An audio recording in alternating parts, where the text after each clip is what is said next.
Hi guys, my name is Ryan. In today's video, we're going to be discussing how much to spend on Google Ads for a small business. Now, when it comes to advertising, you're placing your own money on something that may or may not work, so inherently there's some risk involved. That's why I want to start with this video and discuss how to determine what is a good budget to begin with. But first, let's talk about Google's budgeting system and how it works. So first off, you can place budgets on individual campaigns, or you can place a shared budget across multiple different campaigns. The other thing to note is we're placing daily average budgets, not monthly limits. There's no way to place a monthly budget. So what you're going to have to do is figure out how much you're willing to spend per month or how much you want to. So let's say $300 per month, and backtrack your way to a daily spend. So that daily spend would be $10.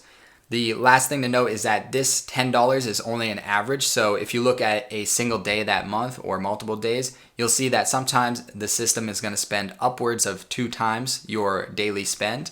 So upwards to $20, but there's going to be some days where it's under as well. Ultimately, that daily average is an average. So it's going to average to $10 per day.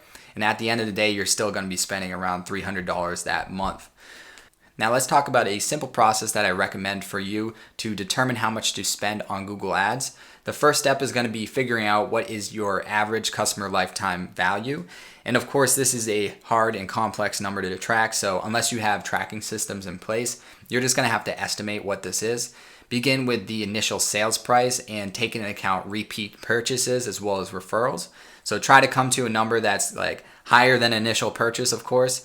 And depending on what type of business you're in, if you're dentistry, you're going to have a long repeat history, and you're going to have to, that's a little bit harder to determine. Whereas if you're a roofing contractor, there's a lot of one-off projects. You're of course going to get repeat customers and referrals, so take that into account. But start with that initial number and then figure out from that number how much you're willing to spend to acquire a new customer. So your customer acquisition cost.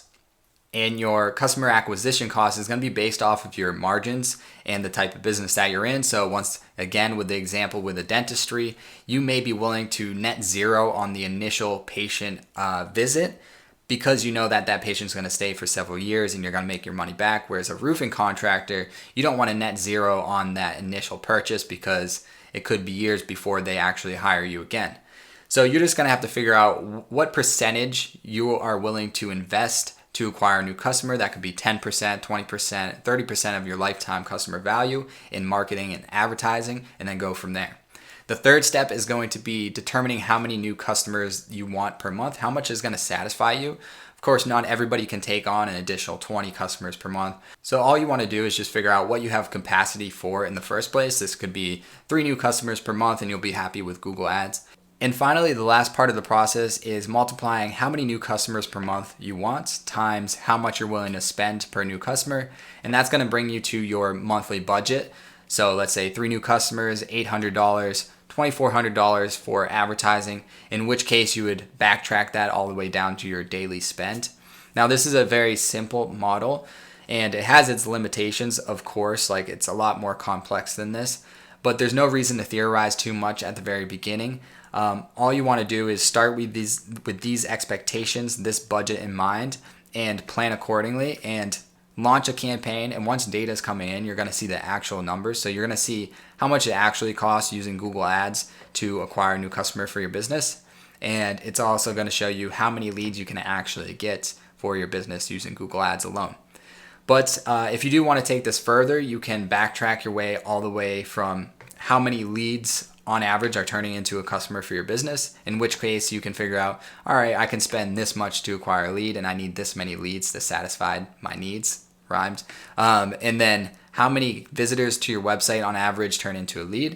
You can use industry averages here or look at your SEO traffic.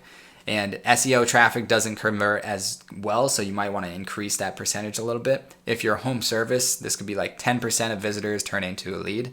If you're medical, it might be like 5%. Obviously, this is all estimations, but you can backtrack all the way down to how much you're willing to spend on a keyword to meet the needs of your business. And you can do this using a free tool that Google Adwords provides you. And I talk about this in a different video. It should be linked on this screen and in the description below. But before ending this video, I do want to talk about one thing that I get asked all the time. People ask, is there a minimum spend for Google AdWords? And the short answer is yes, it's $1 per day. But really what these people are asking is, does it hinder the performance of the campaign if I spend really low on Google per day? And it's a little complex, the answer to this, but simply I would say no, unless you are bidding much higher than your actual daily spend is. So let's say you budgeted $5 per day, but your keywords you're bidding like $15 on.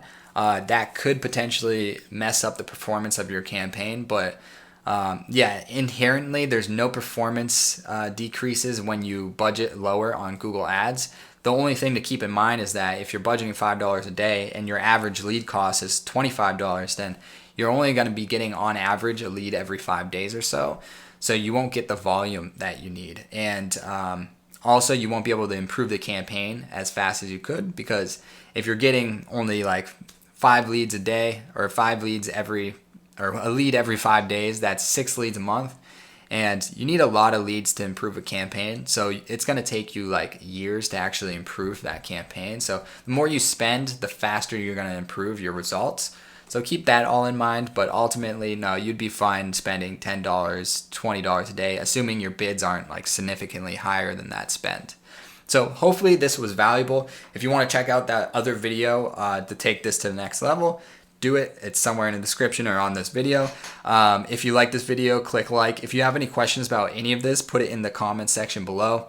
Subscribe if you want more Google Ads videos, mostly around Google Ads, but I'll be expanding to other topics as well. And until that time, next time, yeah, see you guys soon. Peace.